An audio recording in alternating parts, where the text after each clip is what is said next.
Chers frères et sœurs, nous continuons et avec, comme nous sommes toujours dans l'Ancien Testament, alléluia, et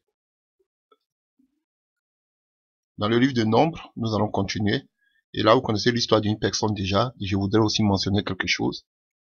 On verra aussi cette belle histoire-là lorsqu'on parlera aussi des faux prophètes. Alléluia. C'est l'histoire de Balaam que vous connaissez. Alléluia. Et Balaam, je voudrais seulement prendre les côtés positifs, les côtés positifs du moins, lorsque Dieu s'est révélé à lui. Alléluia. Il dit une chose, et qu'il répétait constamment. Alléluia. Vous prenez Nombre 24, à partir du verset 3. Nombre 24 à partir du verset 3. Balaam prononça son oracle et dit, parole de Balaam, fils de Béor, parole de l'homme qui a l'œil ouvert, parole de celui qui entend les paroles de Dieu, de celui qui voit la vision du Tout-Puissant. Alléluia. Alléluia. Donc, c'est la même chose ici, on voit, comme on a vu tout à l'heure avec Myriam. Alléluia. C'est la même définition du prophète ici. Celui qui attend la parole de l'Éternel par qui Dieu passe. Celui qui a l'œil ouvert.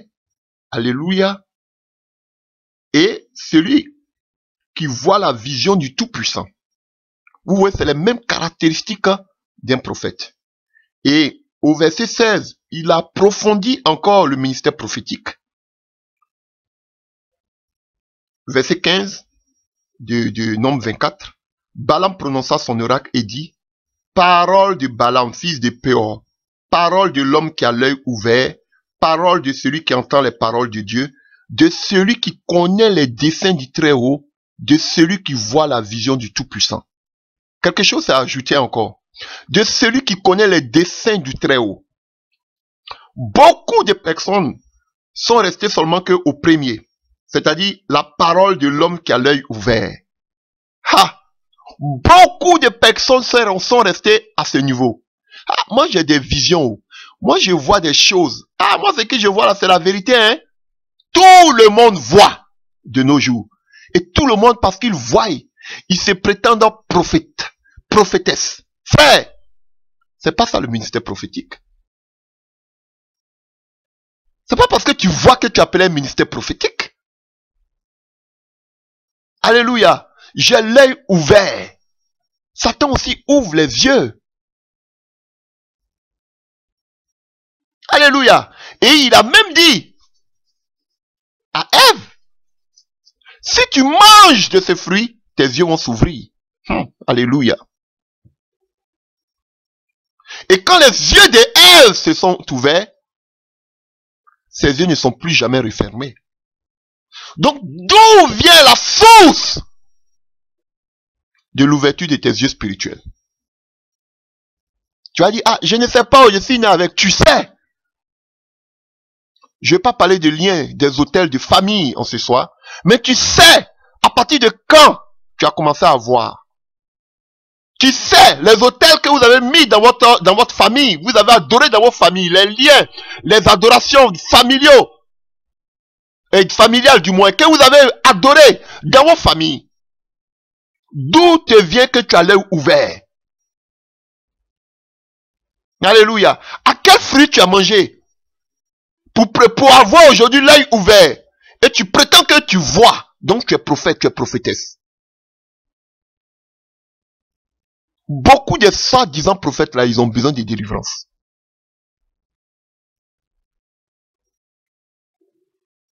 Alléluia. Alléluia. Et quand Ève a mangé du fruit, ses yeux se sont ouverts. Et quand les yeux sont ouverts, ils prennent maintenant la couverture, je suis prophète. Pourquoi? Parce que vous pensez que le prophète c'est seulement que de voir. Celui qui voit, tu es don et tu vois, donc tu es prophète. C'est une erreur. On va le voir. On ne fait que commencer. Le prophète n'a rien à voir. La Bible nous a dit que Dieu parlait bouche à bouche. Dieu est ici, qu'est-ce qu'il dit? Celui qui connaît les desseins du Très-Haut. Ah! Ça, c'est une autre dimension encore du prophétisme. Pas seulement aux visions. Alléluia. À l'œil ouvert. Mais connaître aussi les desseins de Dieu. Tu connais les desseins de Dieu? Frère? Prophète? Tu connais les desseins de Dieu? Avant même que Dieu t'envoie pour parler de sa part aux hommes, il doit d'abord t'enseigner ses desseins. Oh. Alléluia. Avant que Dieu ne choisisse même Moïse comme prophète, Moïse passait plus le temps sur la montagne. Même le tabernacle que Moïse a écrit, la Bible dit qu'il a dit à Moïse, fais le tabernacle selon le modèle que tu as vu sur la montagne. Donc, Moïse, oh, alléluia. Moïse a vu déjà tout ça sur la montagne. Il a eu déjà le dessein de Dieu. Mais vous, c'est pour venir donner seulement, j'ai eu vision sur toi. J'ai eu révélation. J'ai eu le sorcier qui veut te tuer. J'ai vu, faut faire une onction, faut faire une offrande, quelque chose qui te fait mal. Faut faire un bain. Faut faire des sorciers seulement. Connais-tu le dessein de Dieu? As-tu croisé Dieu?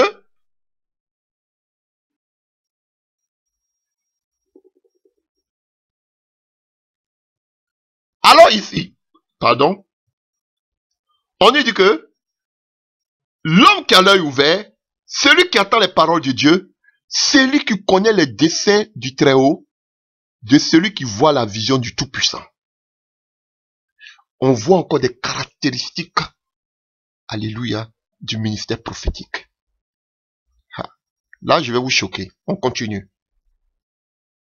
Donc, chers frères et sœurs, est-ce que tu connais, tu dis que tu es prophète, tu connais les desseins du Très-Haut? Connais-tu les desseins du Très-Haut? Tu n'es pas laissé seulement que je vois des images comme des écrans géants. C'est pas là seulement que tu es resté. Est-ce que tu connais les desseins du Très-Haut? On va décortiquer avec encore d'autres exemples.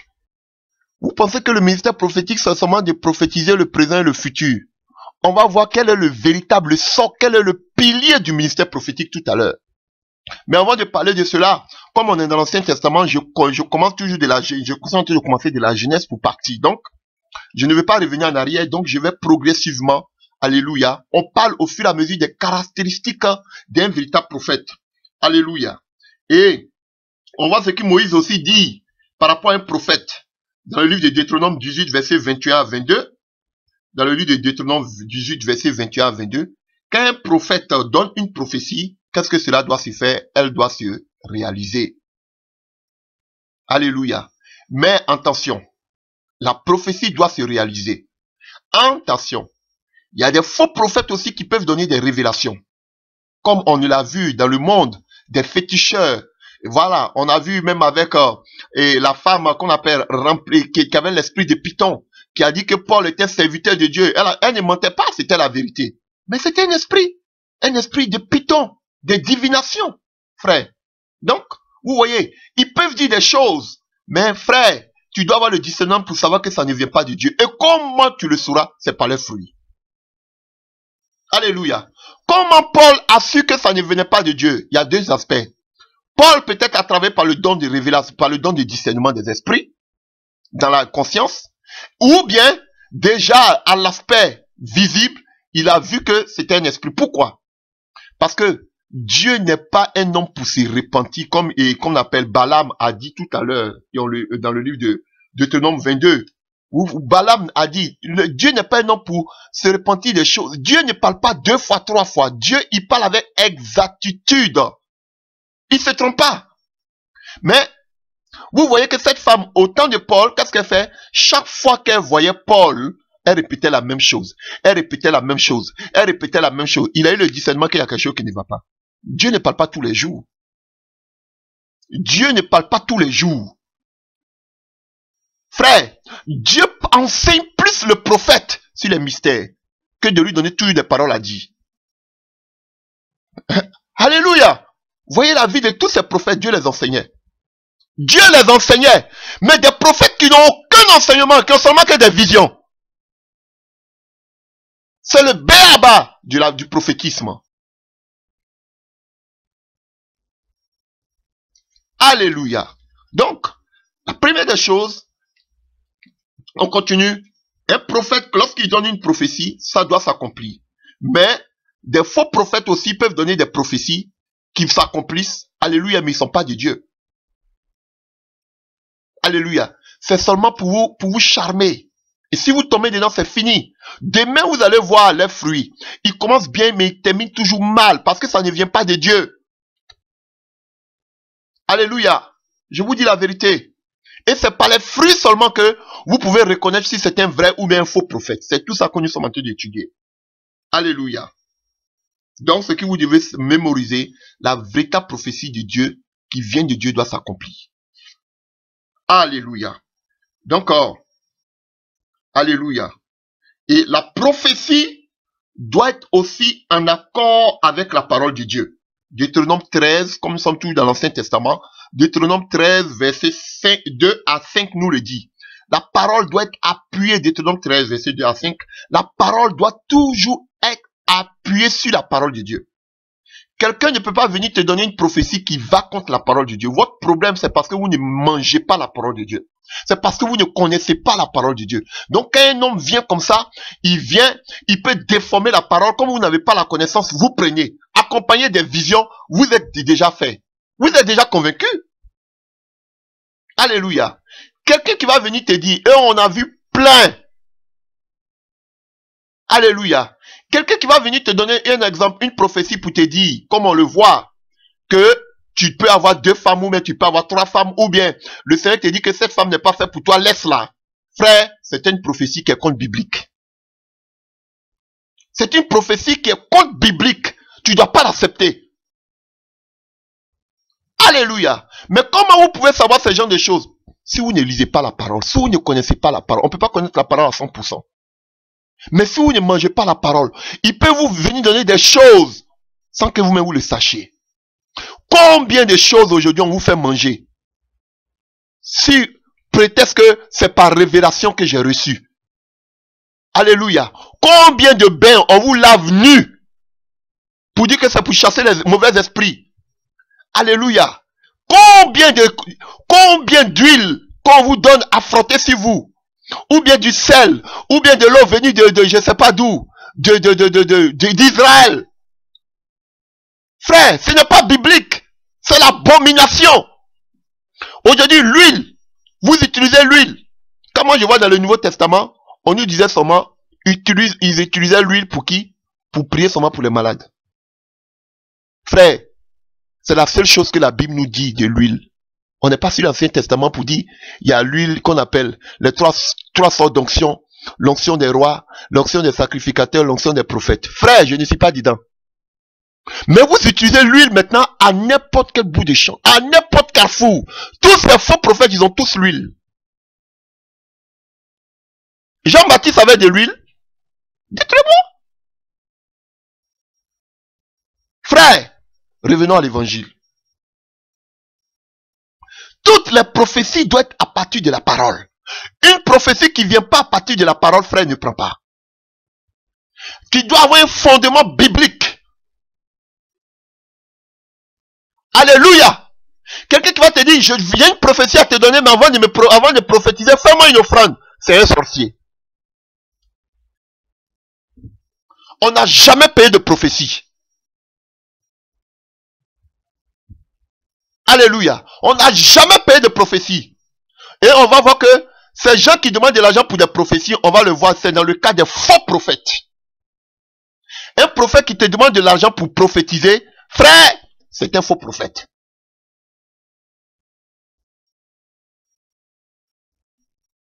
Alléluia.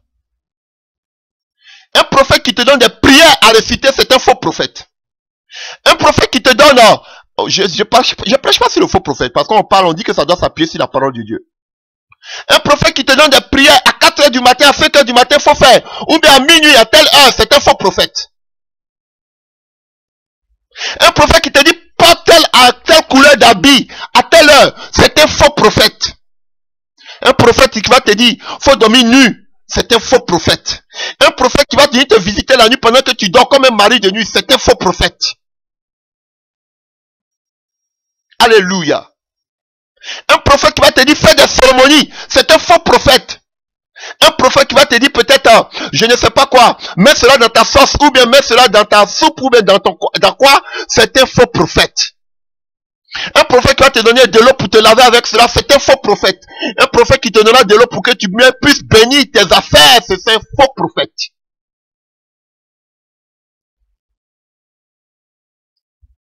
Un prophète qui vient et qui peut te donner même la couleur de ton dessous, c'est un abominable prophète.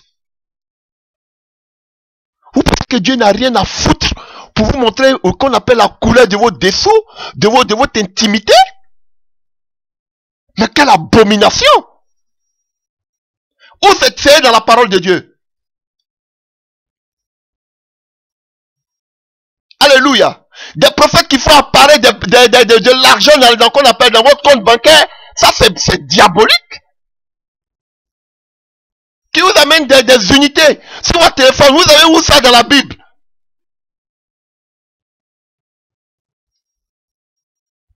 Des prophètes qui vous font manger de l'herbe comme des animaux. Ah, alléluia, j'ai vu de tout. Mais vous aimez ça. Des chrétiens maso. Le masochisme. Un prophète qui va commencer à trembler pour vous donner des révélations. Frère, c'est un faux prophète. Alléluia, vous les voyez avec des citrons. Ils ont toujours des choses dans la main. Ils vont vous demander à faire des sacrifices. Frère, ce sont des faux prophètes. Ils vont vous demander de l'argent. Ce sont des faux prophètes. Vous les voyez, ils sont là. Ah, je me retrouve dans ton village. Je vois telle personne qui a fait cela. J'ai fait telle personne qui a fait cela. C'est un faux prophète. Il n'y a pas un ministère prophétique contre la sorcellerie. Frère, j'ai jamais vu ça dans la Bible. Moi, je suis prophète des sorciers. J'ai jamais vu ça dans la Bible. Moi, j'attrape les sorciers. J'ai jamais vu ça dans la Bible.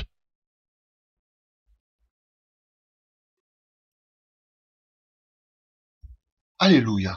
Une autre caractéristique d'un prophète, vous devez voir en lui s'il craint Dieu. Si c'est quelqu'un qui révère Dieu. Alléluia. Quand on le voit, on voit Dieu en lui. Frère, il vit que pour le Seigneur.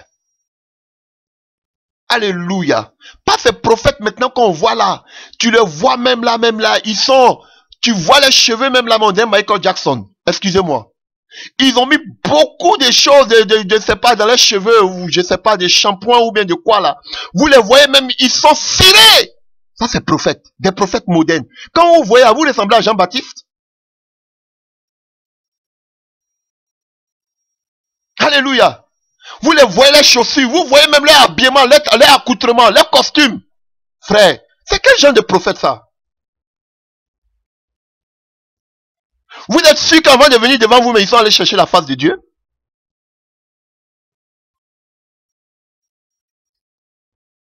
Le prophète, ils étaient toujours en dehors, pas les chercher. Mais les prophètes de maintenant, eux-mêmes, ils viennent jusqu'à vous. Alléluia. Et quelle abomination j'ai entendu. Maintenant, ils prennent les annuaires téléphoniques et ils tirent au sort, ils prennent un numéro, ils t'appellent et ils te disent que maintenant je suis le prophète, j'ai tel, Dieu m'a donné telle révélation pour toi. Frère, parce que vous pensez que le prophétisme, c'est le fait d'avoir les yeux ouverts. Mais je vais vous montrer tout à l'heure le secret du prophétisme.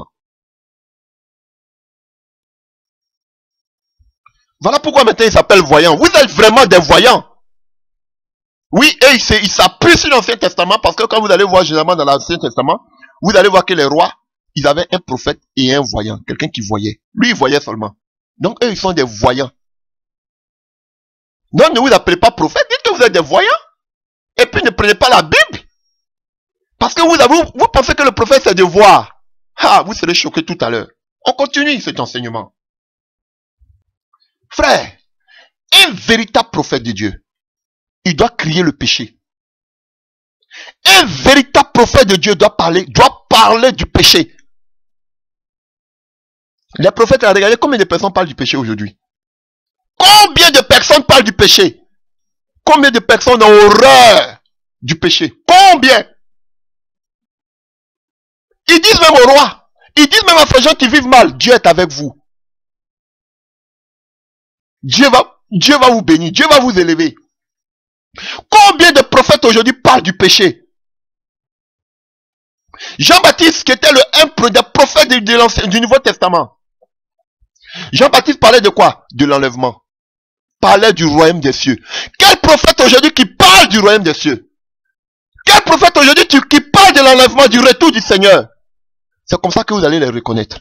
Quel prophète aujourd'hui? Frère, maintenant, comme on a entendu parler de ça, peut-être ils vont se cacher pour commencer à parler de ça, mais vous allez regarder toujours les foules. Alléluia.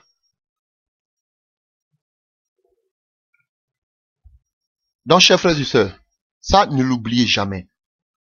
Un véritable prophète, c'est quelqu'un qui possède un message particulier. Alléluia. Le message, un véritable prophète est une sentinelle, un véritable prophète, alléluia, est une trompette qui prépare maintenant, le véritable prophète de maintenant, c'est un prophète qui prépare l'église pour l'enlèvement, qui crie à l'église que l'église doit se sanctifier, l'église doit se préparer pour le retour de notre Seigneur. Voici le véritable prophète de nos jours, qui a un message particulier en provenant du cœur de la pensée de Dieu. Alléluia. Ne restez pas seulement qu'au prophète qui prédit des événements. C'est vrai qu'il peut prédire des événements. Il peut même parler même aux leaders, aux rois, ou bien à des individus. Il peut même leur dire ce qui renferme l'avenir. Alléluia. Alléluia. Mais il détient la volonté parfaite de Dieu. Alléluia. C'est ça le prophète. Et de nos jours, l'avenir parfait que Dieu prépare pour l'église aujourd'hui, c'est l'enlèvement. Et un véritable prophète de Dieu doit crier, doit sonner l'alarme, doit sonner de la trompette pour dire qu'il est l'heure. Préparez-vous comme Jean-Baptiste. Je suis la voix de celui qui crie dans le désert. Aplanissez le chemin du Seigneur. Alléluia. Le royaume des cieux est proche. Repentez-vous, changez de cœur. Voici le message que le prophète doit prêcher dans ces temps. Sanctifiez-vous, repentez-vous. Car le royaume de Dieu est proche, l'enlèvement est proche, le Seigneur revient bientôt. Voici le message que le prophète doit prêcher. Vous les entendez prêcher cela? Non. Ils n'ont pas le temps pour ça. Ils pensent plutôt, regardez tous les thèmes maintenant. Vous êtes dans un retard. Le succès doit vous accompagner. Vous devez marquer votre génération. Les bâtiments, c'est ça aujourd'hui qui les préoccupe. Et ils emmènent de ces messages, vous dites que ce sont des messages inspirés, rien que pour pousser les gens à donner de l'argent, à pouvoir être responsables vis-à-vis de leurs projets. C'est tout ce qui les préoccupe. Ils n'insistent pas sur le péché du peuple. Ils ne préparent pas le peuple pour l'enlèvement, pour le retour du Seigneur. Puis ils ne préparent pas le peuple à se sanctifier. C'est là que vous pourrez reconnaître un vrai prophète dans le temps dans lequel nous sommes. Alléluia. N'oubliez pas aussi qu'un véritable prophète, alléluia, il a aussi la fonction, c'est moins important, mais il édifie, il bâtit, il exhorte, il console aussi le corps de Christ par ses prophéties terriblement inspirées de Dieu. Parce que c'est lui qui connaît les mystères de Dieu. Donc c'est lui qui doit nous amener le message qui pourra nous consoler. Alléluia. Frères et sœurs, nous continuons avec un homme puissant. Il s'agit d'Élie. Alléluia. Et tantôt, tout à l'heure, j'avais parlé dans le livre de Nombres 22, de Balaam. Et Balaam avait dit quoi? Celui qui connaît les desseins du Très-Haut. Nous allons voir, frère, le fondement d'un prophète. Un véritable prophète. Ce qui caractérise la première caractéristique d'un vrai prophète. C'est ce que nous allons voir maintenant ici.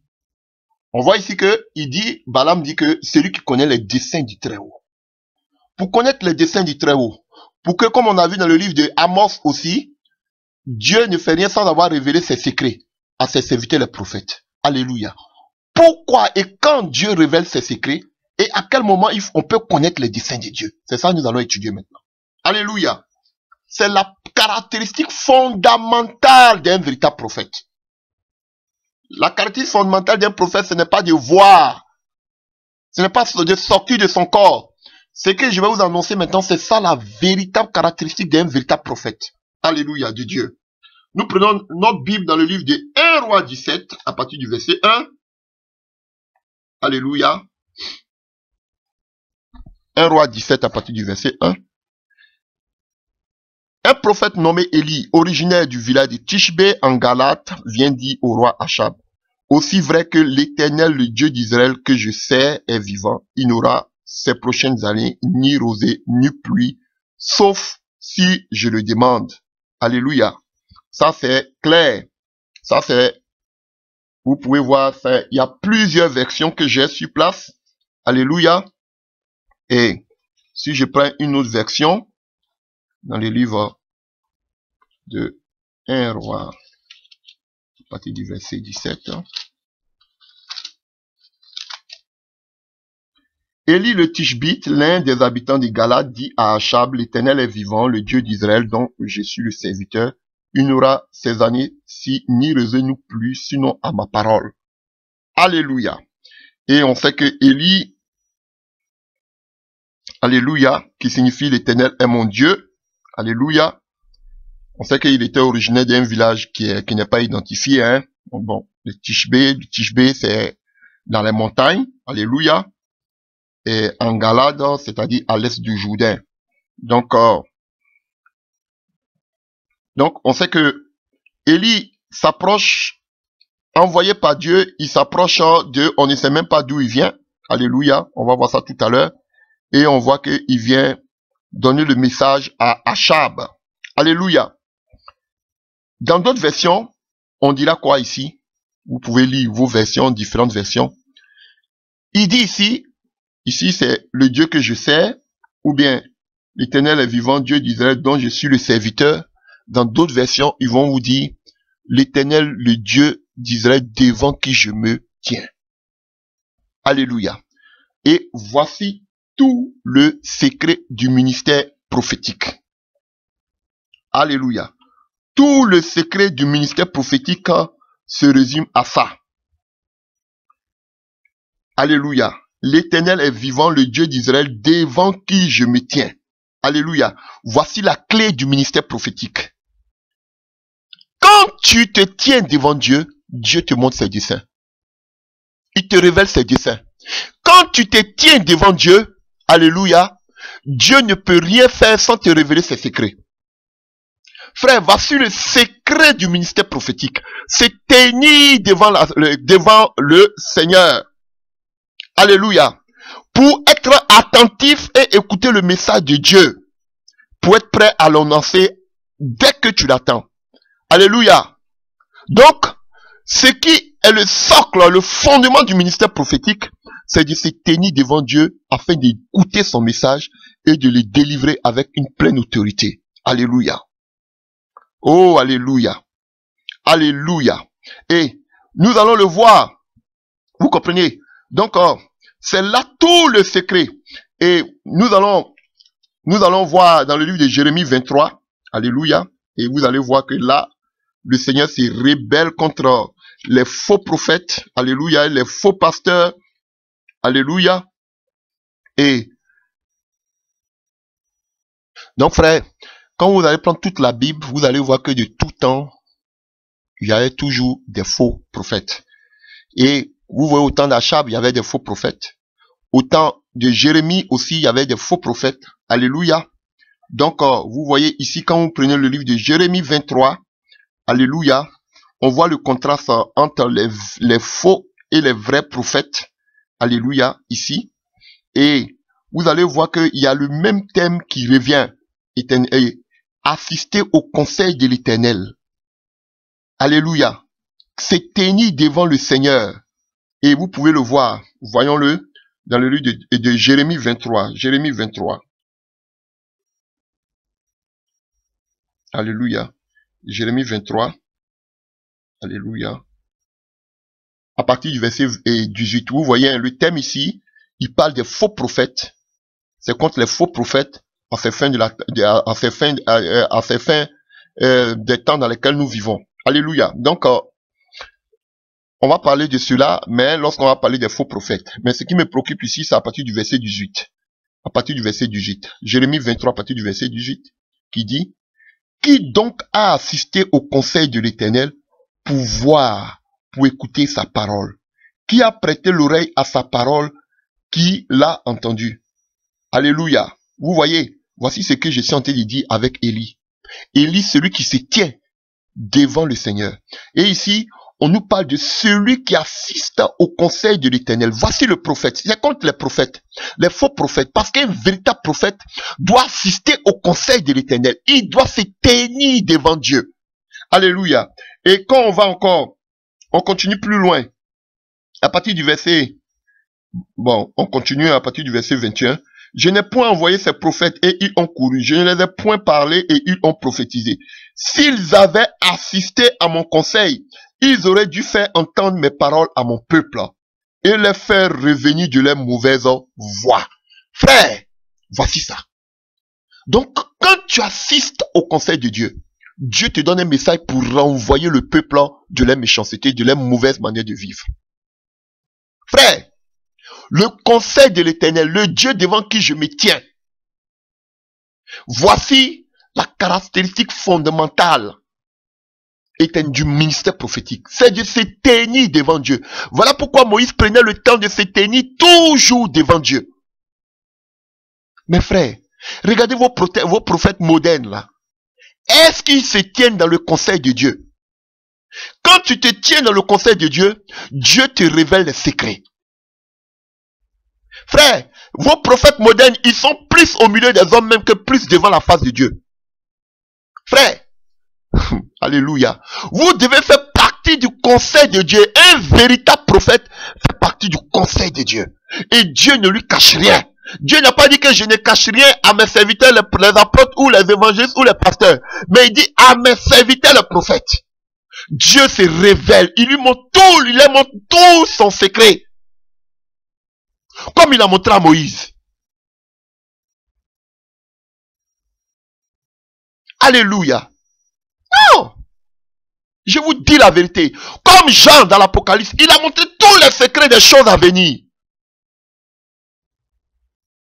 Vous, tout ce que vous savez, Dieu va te bénir. Dieu va t'élever. Je vois les sorciers dans ta famille. C'est tout ce que vous connaissez, tout ce qui te bloque pour entrer dans ta destinée prophétique. Destinée prophétique. Pourtant, vous n'avez jamais assisté à celui que Dieu veut frapper ou dit que Dieu est avec lui. Vous n'avez jamais assisté au conseil de l'Éternel.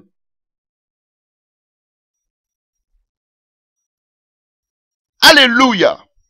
Voici le socle d'un véritable prophète. C'est d'assister au conseil de l'Éternel. C'est d'écouter la voix de Dieu. C'est de participer au gouvernement de Dieu, aux décisions de Dieu. C'est ça, le prophète. Alléluia. Nous allons continuer. J'espère que vous avez compris. Voici le socle du prophète, du ministère prophétique. D'assister au conseil de Dieu, de se tenir devant la face de Dieu.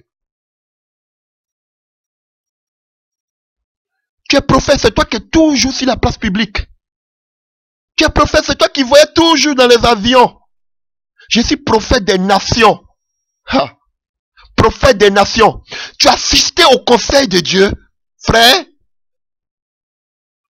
Tu es devenu maintenant Christophe Colomb. Frère. Voyons une autre caractéristique. Élie le Tishbite, l'un des habitants de Galate, dit à Achab, l'Éternel est vivant, Dieu d'Israël, dont je suis le serviteur, il n'aura en ces années ni rosée ni pluie, sinon à ma parole. Alléluia. Alléluia. Alléluia. Le prophète, on a parlé de la foi avec Abraham, le prophète, le véritable prophète de Dieu a un message spécifique. Il est venu vers Achab, il est venu pour dire qu'il n'aura pas d'eau de pluie pendant 3 ans. Son message était clair. Alléluia. Mais ce qui me frappe ici, c'est l'audace qu'il a. Un véritable prophète est audacieux.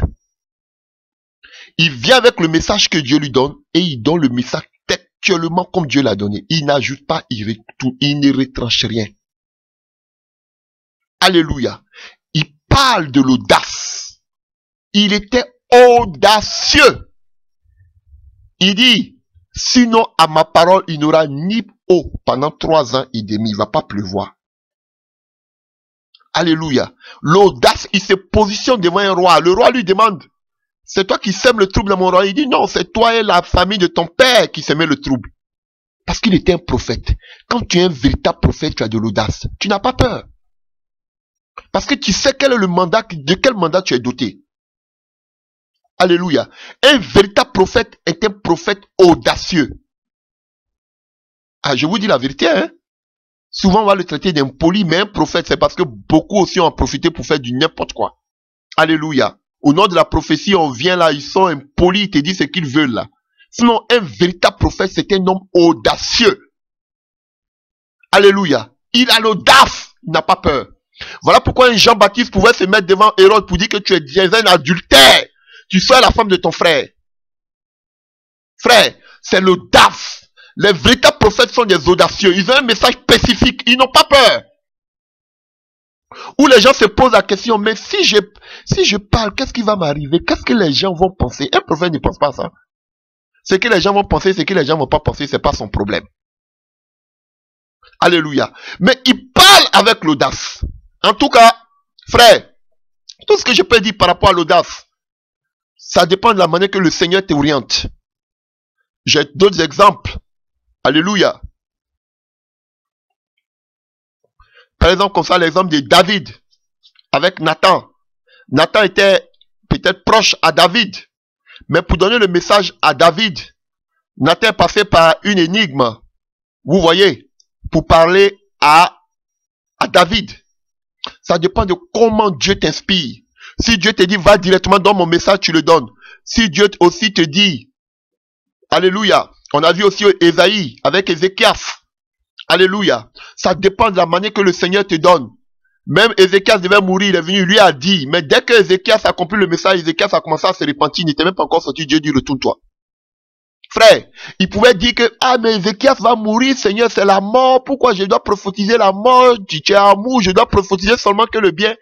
Frère, un prophète ne se pose pas de questions. Il amène le message comme un kamikaze. Ne cherche pas, n'essaie pas de mettre comme Balaam pour des gains. Et ne sait pas, Dieu lui dit ne va pas. Mais il dit quand même il va partir. Il va essayer de convaincre Dieu, de faire changer d'avis à Dieu. Frère, Dieu t'a donné le message. Ne change pas ce message que Dieu t'a donné. Sois audacieux. Un véritable prophète est un homme audacieux. Il ne marche pas selon les paroles des hommes.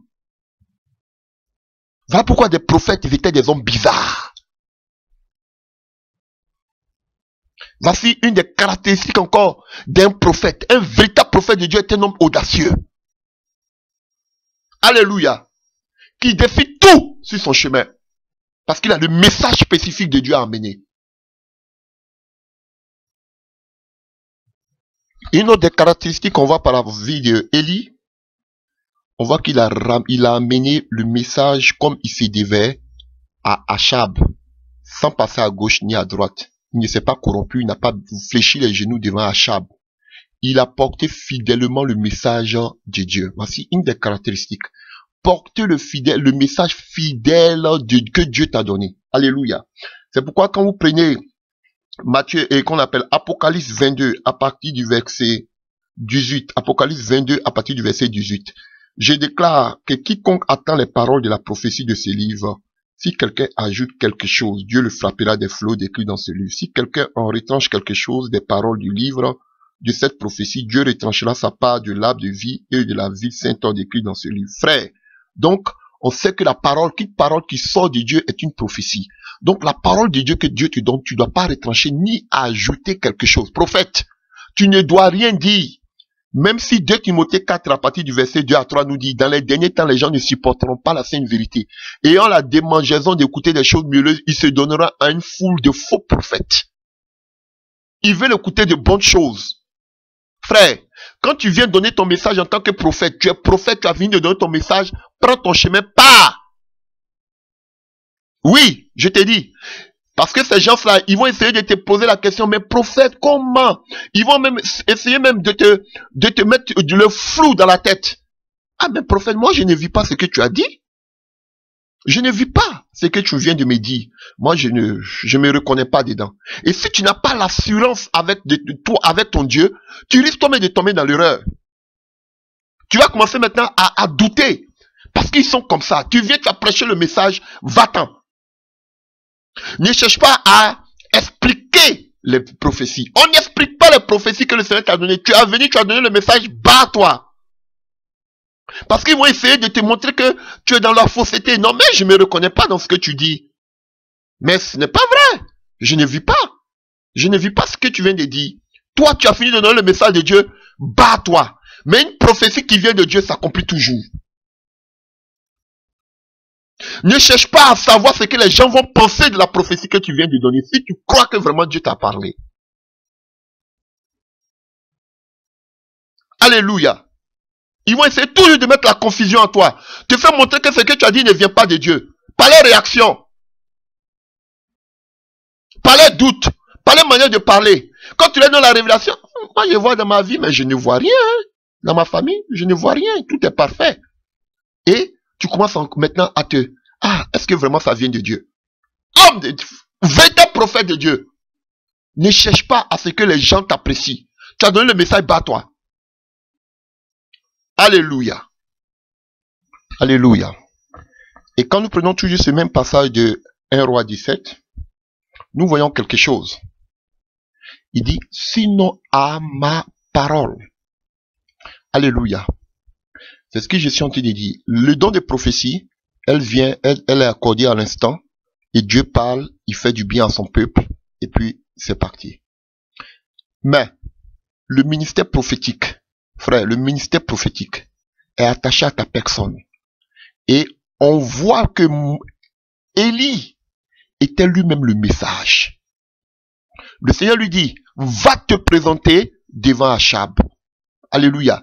Lui-même, il était le message. On voyait en Élie le message. Lui-même, il personnifiait le message. Alléluia. Alors que lui-même, il vivait le message qu'il prophétisait. Ah, frère. Parce que lui-même, il était le message. Voici le prophète. Je ne sais pas si vous comprenez ce que je suis en train de dire, mais le prophète a attaché lui-même au message qu'il prêche. Pareil comme pour Jean-Baptiste. Jean-Baptiste, il était attaché à son message. Mais quand vous voyez les prophètes d'aujourd'hui, eux-mêmes, leur message est de l'autre côté, eux-mêmes, ils sont de l'autre côté. Il n'y a pas une concordance entre le message qu'ils prêchent et eux-mêmes, leur manière de vivre. Alléluia.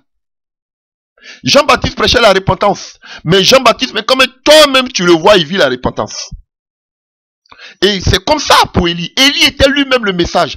Il s'envoyait lui-même. Et voilà pourquoi il dit, il ne dit pas sinon à la parole de l'Éternel, mais sinon à ma parole. Ça veut dire que Jean-Baptiste, j'avais dit que Élie maintenant prenait la place de Dieu. C'était une rébellion, Élie. Comment tu ne dis pas sinon à la parole de Dieu, mais tu dis sinon à ma parole?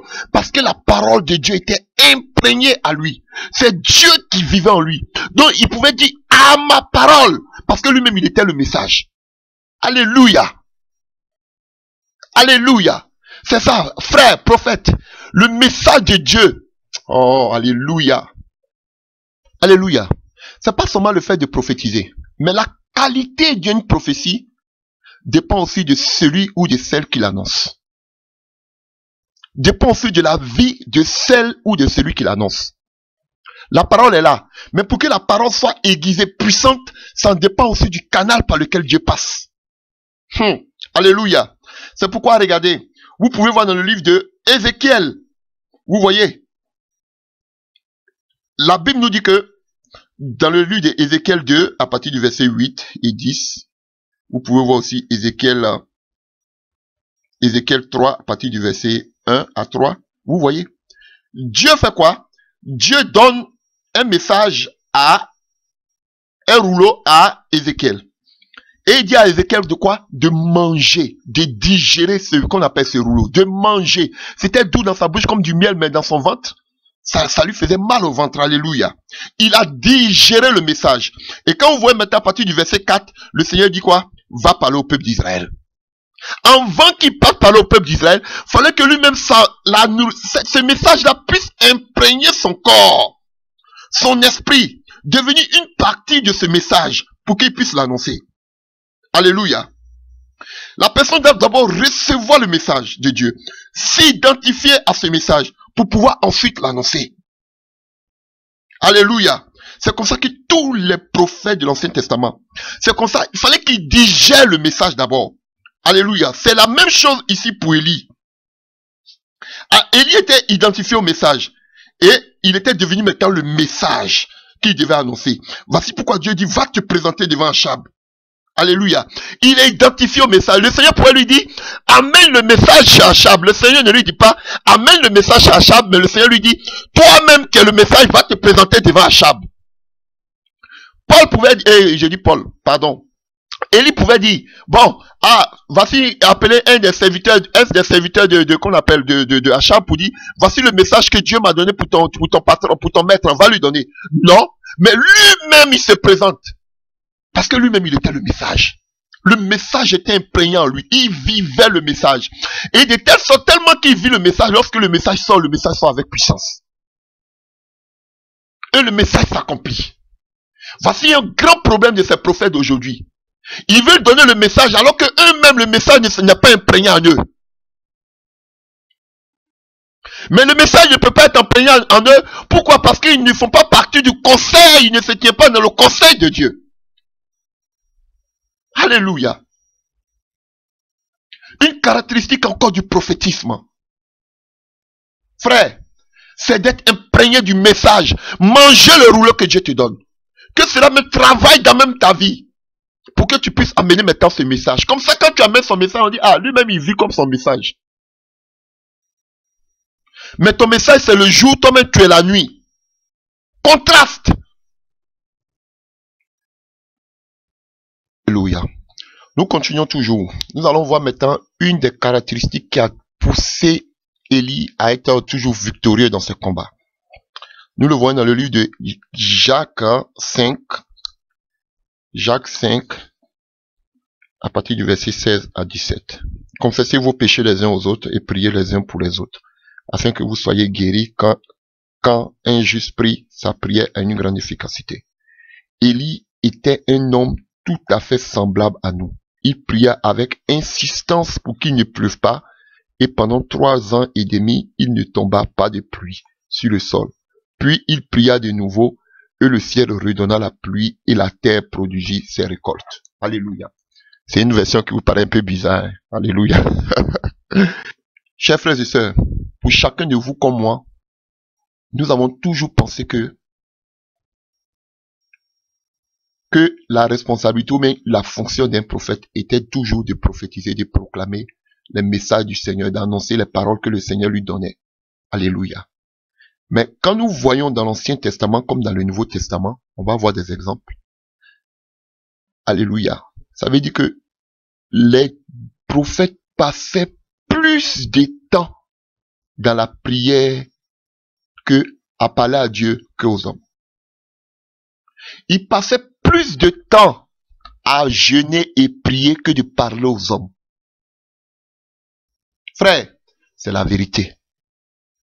Prophète que tu es, tu dois passer plus de temps dans la prière et dans le jeûne. Regardez toute la Bible du Nouveau Testament jusqu'à l'Ancien. Tous les véritables prophètes de Dieu passaient plus de temps dans la prière et dans le jeûne que à aller donner les messages. Ils passaient plus le temps dans le jeûne et dans la prière. Nous allons voir des exemples. Avant de parler d'Élie, reprenons quelques exemples dans la Bible. Pour vous parler des prophètes et des prophétesses. Il y avait aussi une prophétesse Anne, fille dans le livre de Luc 2, à partir du verset 36. Luc 2 à partir du verset 36. Il y avait aussi une prophétesse Anne, fille de Phanuel, de la tribu d'Asser. Elle était fort avancée en âge et elle avait vécu 7 ans avec son mari depuis sa virginité. Restée veuve et âgée de 84 ans, elle ne quittait pas le temple et elle servait Dieu nuit et jour dans le jeûne et dans la prière. Alléluia. Étant survenue elle aussi à cette même heure, elle louait Dieu et elle parlait de Jésus à tous ceux qui attendaient la délivrance de Jérusalem. Frère, donc vous comprenez, cette femme-là passait plus de temps dans la prière et dans le jeûne. C'était une prophétesse. Et puis elle n'était pas sur la place publique comme ces prophètes marchands qu'on voit aujourd'hui. On dit qu'elle était toujours dans le temple. Elle était dans l'intimité en train de chercher toujours la face de Dieu. Comme le petit Samuel. Toujours dans la présence de Dieu, en train de chercher la face de Dieu. Oh, alléluia. Ah. Pas ces faux prophètes aujourd'hui là, qu'on voit même à longueur de journée. Tu te lèves matin de bonne heure, tu les vois. Le soir, tu les vois. Frère, ils sont partout à la fois. On les voit sur le Facebook, on les voit partout. Ils sont partout sur les affiches. C'est quel genre de prophète vous êtes? Alléluia. Alléluia. Pareil pour Jérémie. Vous pouvez lire dans le livre de Jérémie 9, verset 1. Il passait aussi plus de temps dans la prière et dans le jeûne. Pareil pour Daniel. Il priait 3 fois par jour. Il était toujours dans le temps, jusqu'à ils ont fait un coup contre lui pour dire, faut pas qu'il va prier. Il passait plus de temps dans la prière et dans le jeûne. Frère.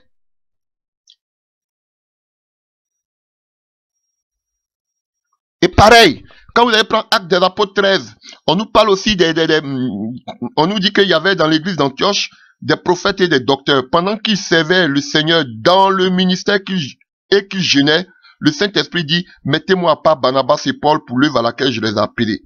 Après avoir jeûné, prié pour eux, il a imposé les mains et les laissait partir. Ces prophètes-là étaient toujours dans la prière et dans le jeûne. Alléluia. Ils étaient toujours dans la présence de Dieu. Moïse, ne dites pas que Moïse allait faire 40 jours sur la montagne. Moïse est resté dans la présence de Dieu jusqu'à 40 jours, l'a trouvé là-bas. 7 jours même, il était encore sur la montagne. La gloire, c'est le 7e jour que Dieu a commencé à lui parler. Il était seulement que dans la gloire de Dieu. C'est quel prophète que vous êtes qui ne cherchez pas la grâce de Dieu? C'est que vous touchez les œuvres occultes. Voilà pourquoi un véritable prophète doit être toujours dans le conseil de Dieu. Mais comme vous êtes des faux prophètes, vous ne cherchez pas le conseil de Dieu, vous travaillez avec des choses occultes. Voilà pourquoi vous n'avez pas le temps de chercher la face de Dieu. C'est normal. Quoi de plus normal, puisque vous travaillez avec les œuvres des ténèbres. Il passait plus de temps dans le jeûne et dans la prière. Des prophètes aujourd'hui que je vois à longueur de journée qui sont sur Internet, qui sont sur le Face. Je ne sais même pas comment vous appelez vos trucs là. Je ne connais même pas tout ça.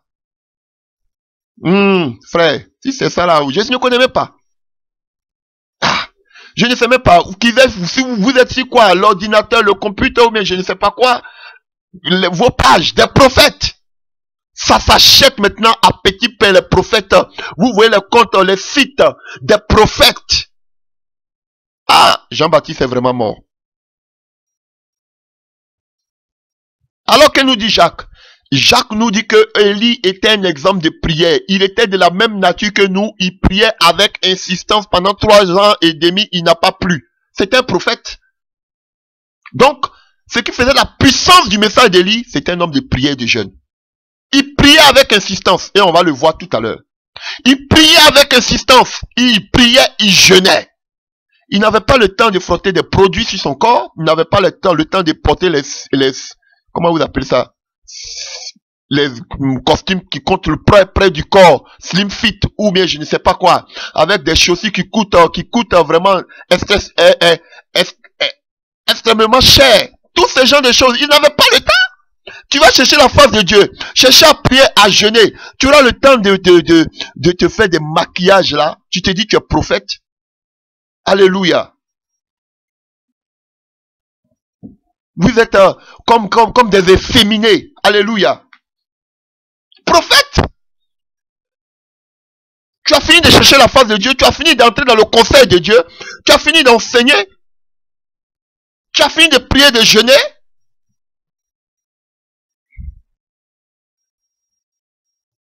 Des prophètes qui ont des comptes Facebook. Qui font même des prières sur Internet. Alléluia. Des prophètes qui sont à des milliers de kilomètres. Vous les chrétiens aussi. Vous êtes ici, vous avez des prophètes en Afrique. Des marabouts. Des féticheurs. À qui vous amenez vos sujets de prière et puis ils prient pour vous. Pourtant vous vivez mal. Vos vies ne peuvent même pas vous parler de vos péchés. Ça ce sont des prophètes. Continuons cette parole. À partir du chapitre 17. Élu le Tishbite, l'un des habitants de Galade, dit à Achab, l'Éternel est vivant, Dieu d'Israël, dont je suis serviteur. Il n'y aura ces années-ci ni rosée ni pluie sinon à ma parole. Et la parole de l'Éternel fut adressée à Élie en ce moment, en ces mots. Pars d'ici, dirige-toi vers l'Orient, cache-toi près du torrent de Kérit, qui est en face du Jourdain, tu boiras de l'eau du torrent que j'ai ordonné au corbeau de te nourrir. Là. Il partit et fit selon la parole de l'Éternel, et il alla s'établir près du torrent de Kérit, qui est en face du Jourdain. Les corbeaux lui apportaient du pain et de la viande, du matin et du pain, de la viande le soir, et il buvait de l'eau du torrent. Mais au bout d'un certain temps, le torrent fut sec, car il n'était point tombé de pluie dans le pays. Frère, voici un véritable prophète.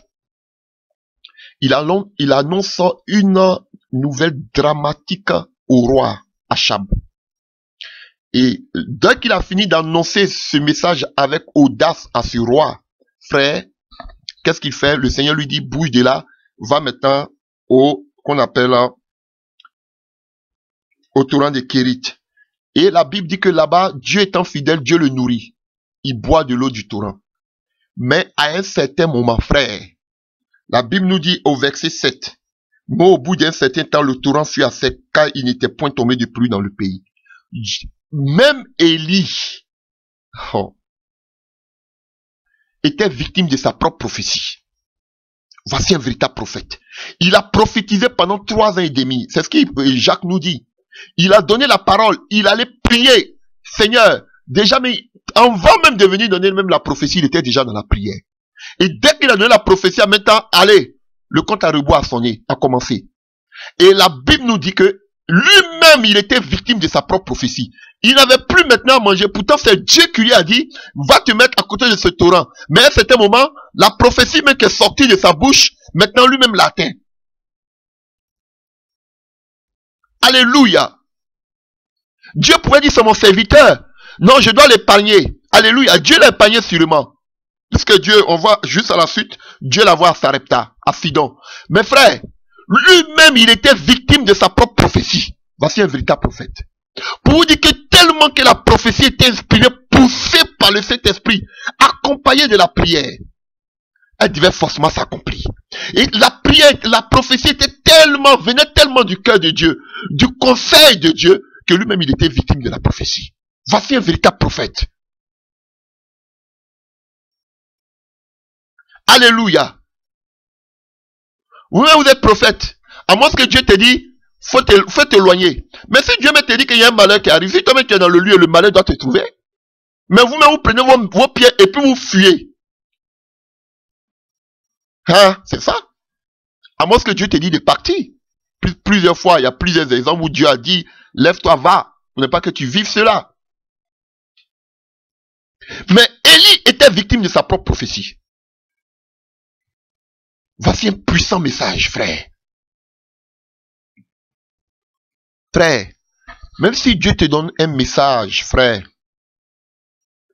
qui va même contre ta vie, sois fidèle à ce message. Ne dis pas que chaque chose a son temps, je ne veux pas que ce message m'atteigne. Non, ou bien ma famille, ou bien frère, Dieu est fidèle.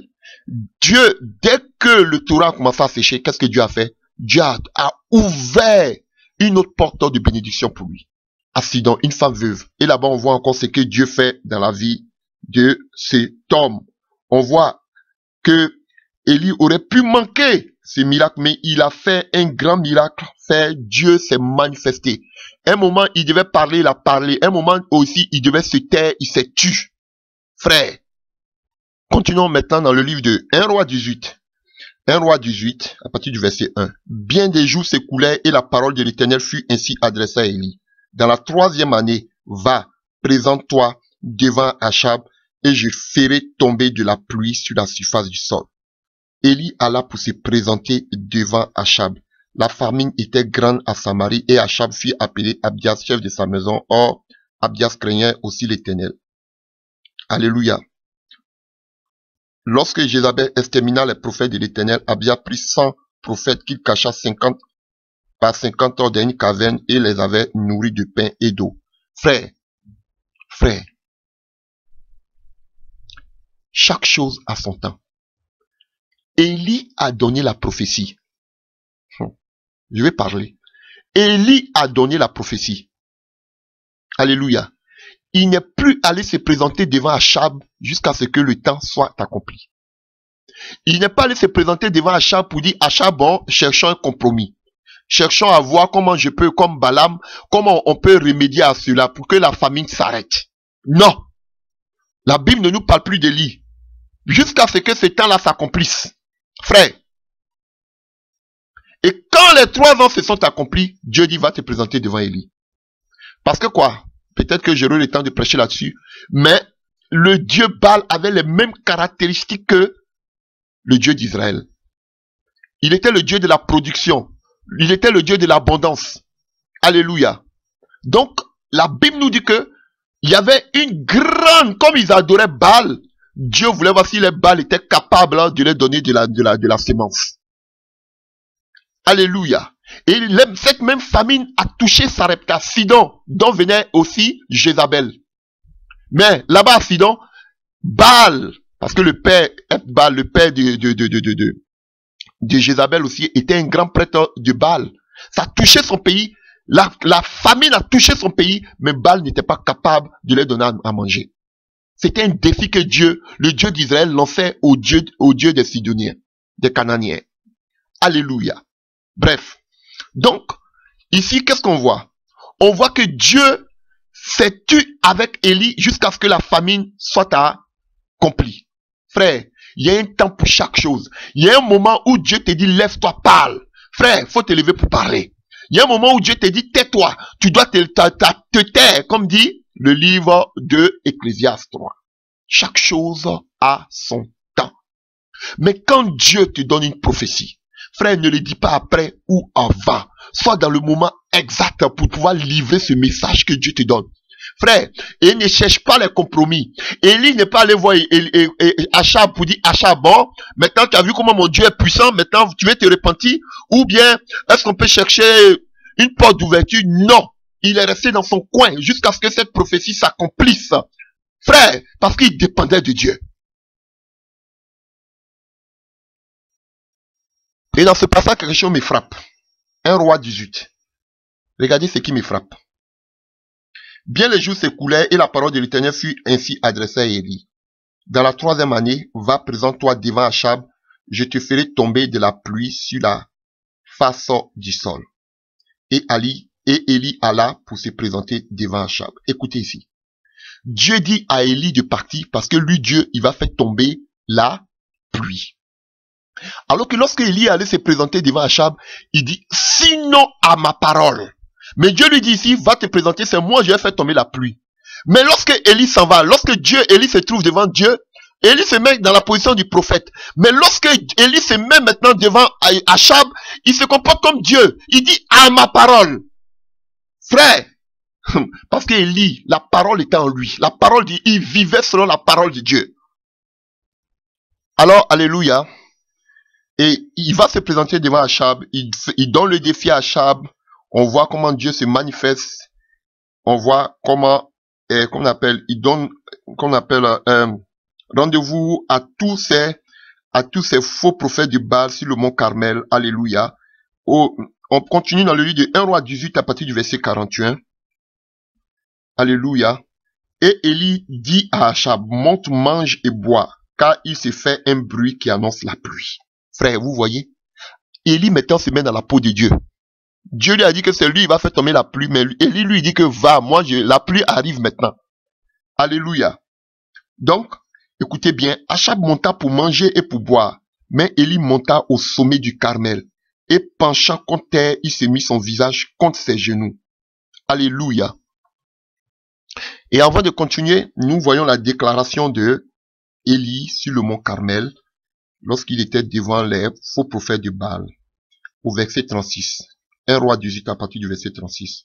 Au moment de la présentation de l'offrande, Élie le prophète s'avança et dit, l'Éternel Dieu d'Abraham, d'Isaac et d'Israël, que l'on sache aujourd'hui que tu es Dieu en Israël, que je suis ton serviteur et que j'ai fait toutes ces choses par ta parole.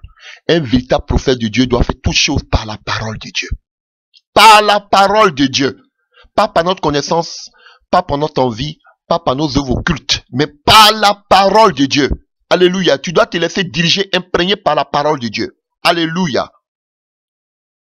Frère, nous devons toujours agir selon ce que Dieu dit. Alléluia.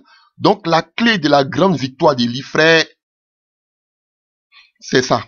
J'ai fait toutes choses par ta parole. Donc, que fait un serviteur? Le serviteur, c'est de faire seulement ce que le maître lui dit de faire. Rien d'autre. Frère, alléluia. Et ne pas prophétiser. Quand Dieu ne t'a rien dit, frère, tu ne dois pas le faire. Quand Dieu ne t'a rien dit, tu te tais. Mais quand Dieu t'a dit, tu te lèves et tu parles. Alléluia. Alors, frère, c'est ce que Jacques nous dit en ce moment-là. La Bible dit que Élie montant sur le mont Carmel, et qu'est-ce qu'il fit? Il mit ses pieds entre ses genoux. Alléluia. Et c'est ce que Jacques nous dit en Jacques 5, verset 17. Il priait avec insistance, alléluia, pour que la pluie vienne. Et la position que avait prise et qu'on appelle Élie sur la montagne du Carmel, c'était une position stratégique. Alléluia. Cette position, c'était une position que les femmes du Moyen-Orient prenaient quand elles étaient sur le point de donner naissance à un enfant. Alléluia. C'était les douleurs de l'enfantement. Cette position, il a mis sa tête entre ses pieds. Alléluia. Donc, c'était une position pour l'accouchement. Alléluia. Avec toutes les douleurs qui accompagnent la naissance. Donc, frère, regardez que il souffrait pour voir l'accomplissement de cette prophétie se manifester. Alléluia. Dans la prière. Et je vous dis la vérité. Voici une autre caractéristique du ministère prophétique. Le ministère prophétique, alléluia, a les douleurs d'enfantement. Un véritable prophète souffre. Alléluia. Lorsque le Seigneur lui donne un message. Vous n'avez pas encore remarqué ça? Un véritable prophète peut souffrir pour une nation. Un véritable prophète peut porter le fardeau d'une famille. Un véritable prophète peut porter le fardeau d'une personne. Il sent les douleurs que l'autre ressent. Frère, je vous dis la vérité. Tu souffres parce que Dieu te donne, te parle de la situation. C'est pourquoi vous allez voir des grands prophètes qui ont prophétisé, qui ressentaient la douleur jusqu'à pleurer, à couler des larmes. Frère, c'est ça le ministère prophétique. Il avait les douleurs de l'enfantement. Frère, il avait les douleurs de l'enfantement. J'ai connu des prophètes qui ont porté le prix d'un pays, qui avaient les douleurs de l'enfantement, parce qu'ils voyaient que le pays s'était détourné de la main de Dieu. Je vous dis la vérité. Un véritable prophète doit avoir les douleurs de l'enfantement. Lorsqu'il voit que le peuple s'éloigne de Dieu, lorsqu'il voit que le péché arrive à un paroxysme, alléluia, lorsqu'il voit que le peuple s'est détourné de Dieu, alléluia, le prophète commence à avoir des gémissements comme Jérémie, comme Ézéchiel, comme Daniel, comme Néhémie. Alléluia. Vous avez vu comment Néhémie a commencé à pleurer, jeûner, prier. Alléluia. Il était triste parce que quoi, les murs de Jérusalem étaient en ruine. Voici des véritables prophètes. Pas des prophètes qui sont là seulement que qu'on appelle qu'on appelle la prospérité, pour de l'argent. Alléluia. Et la Bible nous dit, alléluia, que Élie a prié avec insistance pendant 7 fois avant de voir un signe dans le ciel. Alléluia. Alléluia. C'était un petit nuage, comme la paume de la main, dans le livre de 1 Roi 18, 44. Alléluia. Donc, le processus de la naissance était en cours. Alléluia. Élie avait souffert dans la prière, dans le jeûne et dans la prière. Mais il a vu en fin de compte cela se manifester. Un véritable prophète est un homme de prière. Frère, un véritable prophète est un homme de jeûne. Alléluia. Oh, alléluia. Plusieurs personnes, plusieurs prophètes, plusieurs personnes ont reçu des paroles prophétiques pour leur vie. Mais ils n'ont jamais vu ces paroles prophétiques s'accomplir. Pourquoi? C'est pas parce qu'ils n'ont pas cru. Mais ces personnes n'ont pas activé cette parole prophétique par la prière, par l'intercession. Frère, seule la prière peut amener ces paroles en accomplissement. Seule. Voilà pourquoi vous vous découragez. Mais on a dit cela sur moi, mais je n'ai jamais vu s'accomplir. Un prophète a dit quelque chose sur toi, tu allais dormir là-dessus. Tu n'as même pas pris la peine pour prier. Alléluia, pour que cela s'accomplisse. N'oubliez pas aussi que l'ennemi est là, qui rôde comme un lion rugissant. Alléluia. Oh, alléluia. Alléluia. Alléluia. C'était comme Marie. L'ange vient lui annoncer la naissance de Jésus-Christ. Il vient lui donner une parole prophétique. Il vient lui donner une parole, une révélation prophétique. Mais Marie a dit que ta volonté soit faite. Marie n'a pas dormi. Marie a continué à activer. La Bible dit que Marie gardait toutes ces choses-là dans son cœur. Et là, c'est le réma, ce qui signifie la parole vivante, révélée. Frère, mais elle a mis cette parole-là en application, en activant la prière. Frère, pareil pour Elisabeth. On te donne des révélations, mais tu dois aussi accompagner ces révélations de la puissance de Dieu par la prière. Ah, on dit je vais devenir grand, on dit Dieu va m'élever, on dit Dieu va faire ceci. Dors, ne mets pas ça, n'active pas cela par la prière. Tu ne verras pas cela s'accomplir. Alléluia.